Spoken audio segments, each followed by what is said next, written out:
রাজু, ববি, তোমাদের খাবার চলে এসেছে। ববি, এটা তোমার। রাজু, এটা তোমার। Twinkle twinkle little star.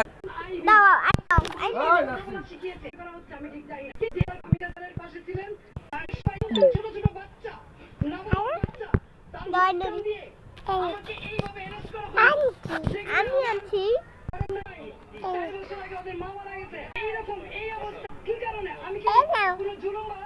Wow, সাই সাই।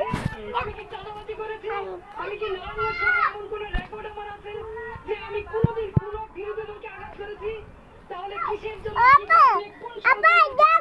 কার সাথে আমাকে অ্যারেস্ট করা হলো? আমিও প্রশাসনের কাছে জানতে চাই। বর্তমান যারা সরকার আছেন, সাম্যের কথা বলেছেন, বৈষম্যের বিরুদ্ধে আপনারা আন্দোলন করেছেন, সরকার হটিয়ে নতুন সরকার এসেছেন, তাহলে কি এই বৈষম্য? তাহলে অনেক রাজনীতি সততার কিসের মূল্যায়ন? আমি তো বাড়িতে ছিলাম, আমি তো পালাইনি, আবার বলো কেন? সেই জবাব